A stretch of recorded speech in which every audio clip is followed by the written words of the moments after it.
What's up? We're upstairs at the Spectrum with Stan from Sugar Ray. Hey, hey. Cool. Yeah, so how long have you guys been around? We started actually playing about 7 or 8 years ago. We were a cover band, and we played down in Southern California at places like San Diego and Newport Beach, California. Down there, there's like a surf culture down there, you know, and we were kind of involved with that. We were playing cover songs at keg parties for like fraternities and sororities and shit like that, stuff like that. That's it. Can I cuss?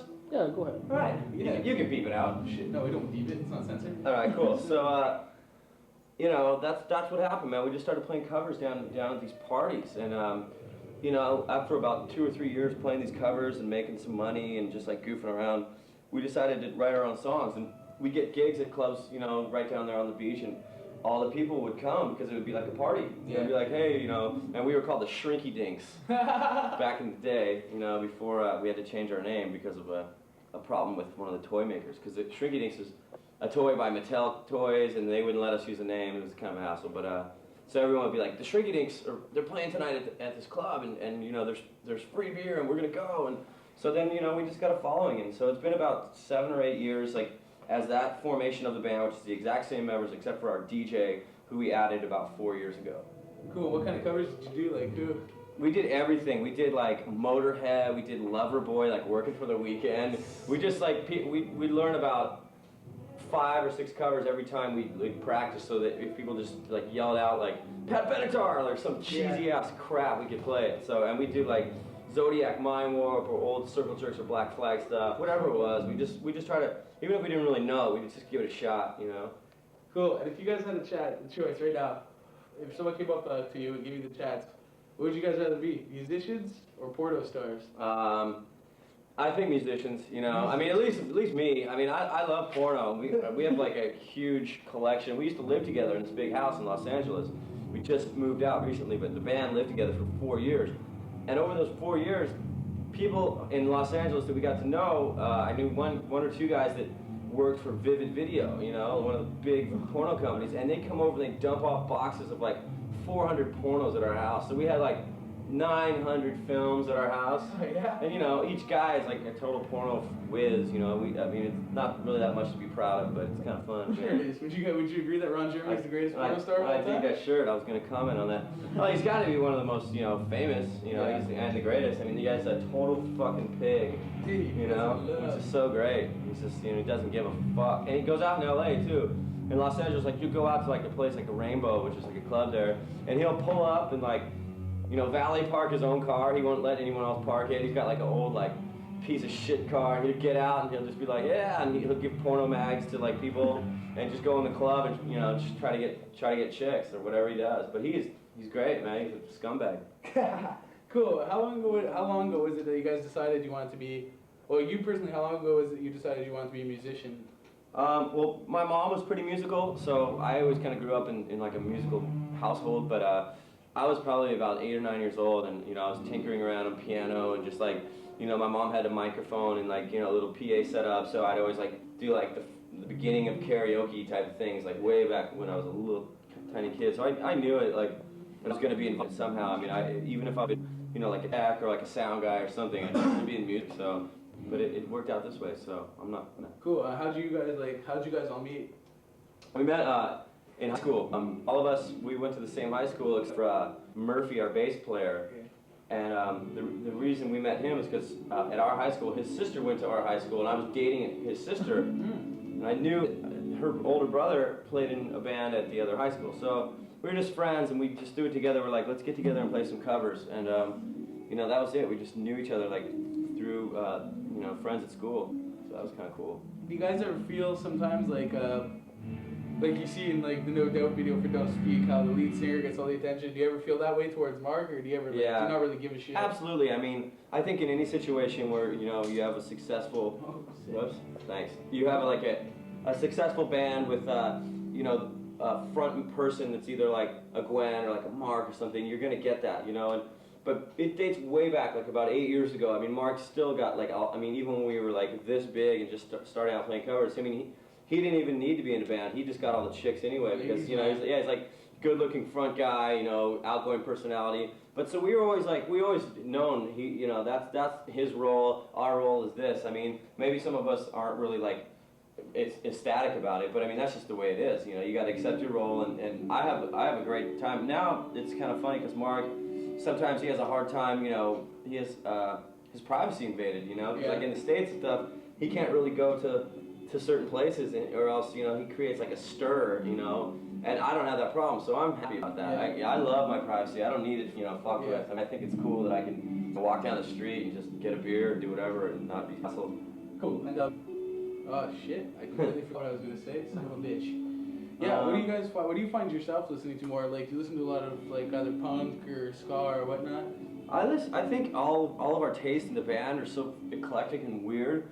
Like, I just popped out of the CD player because I was gonna go listen to Elvis Costello, but I was trying to get a CD in there, and there was a CD already in there. It was the Mob Deep, you know, this like heavy rap, like hip hop act, and it wasn't our DJ listening to it. It was Mark listening to it. So it's like everyone just listens to weird shit. But yeah, I mean, right now I'm like kind of in like a '70s English punk thing where I'm listening to like the Clash, and you know, I'm even listening to like some Jam and some stuff like that. But you know, it just goes back and forth. I mean, and I listened to like I was just listening to Goldfinger yesterday because I mean we're on tour with them, but.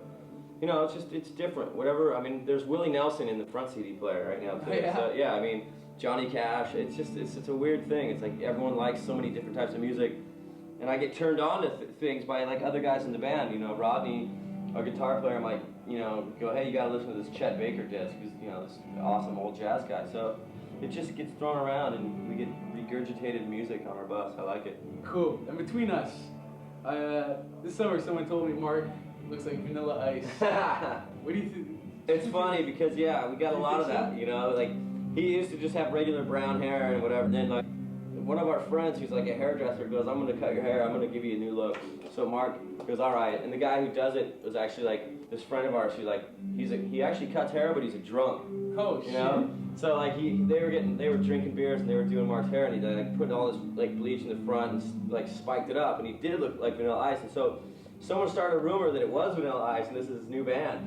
And so on the internet and everything, it was just like, you know, everyone was going, "Are you really Vanilla Ice? Is this really you?" Blah blah. And so we started playing Ice Ice Baby in the set and just like fucking with people. And people were like, "Is this real?" And then, you know, but obviously it's not, you know, but it's funny. It's just a funny thing. See, most people would play it off like, no, we're Sugar Ray, but we're like, yeah, I am Vanilla Ice. Fuck you. And what would you like, what you guys changed since the first album?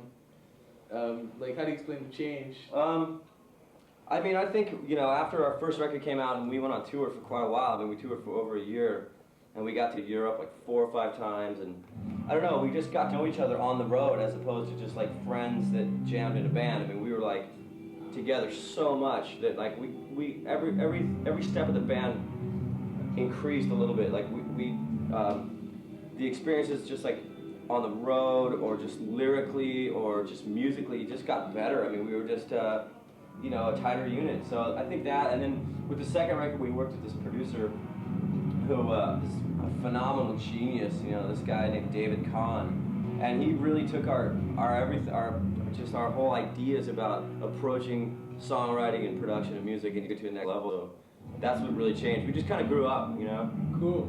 I guess last question would be like, first time I saw you was Warped Tour in Montreal, and I remember I'd never heard Sugar really, like I heard some stuff, like of course you heard Mean Machine, stuff like that, but and all of a sudden, like, so not many people knew you. All of a sudden, like, it seemed to be like 3 days later, Fly was everywhere. So how did you feel about that? Like maybe going home or one day just finding out that your song was being played all over the place? It was really weird, you know. I mean, to tell you the truth, it was like, and it wasn't really the format type of song that, you know, we're a rock band, you know. We have a DJ and we play rock. I mean, Fly is like a summer vibe track, you know. I don't even play drums on that song. I came out and play guitar.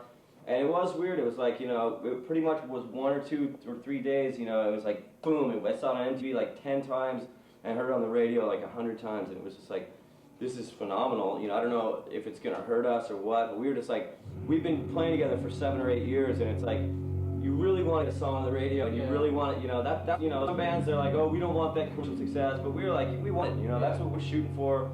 You know, I want my mom to turn on MTV and see it, you know, so It was weird in a lot of ways because you're like, one day you're nothing, and the next day like, you're very popular. But I mean, it wasn't overnight for us. I mean, it took us 8 years to get there. So I think for us it was like a blessing. And you know, we get to do another record now. We get to do our 3rd record, which before this record we weren't sure if we'd ever do. You know, record number 3, and it just opens a lot of doors and opportunity. We can write more songs and get to tour with great bands like Goldfinger, and I mean, it's cool. Cool. All right. Thanks a lot. All right. Thanks, Cool. Matt. Right on. So can you do an ID saying Sure. your stad from Sugar Ray and whatnot watching Punk Empire? Okay, wait. What do I say? Your stad, blah, blah, blah, and it's called Punk Empire. Punk Empire. Okay. Hey, all you freaks out there. This is Stan from Sugar Ray, and you're watching Punk Empire, baby. Cool. Thanks a lot.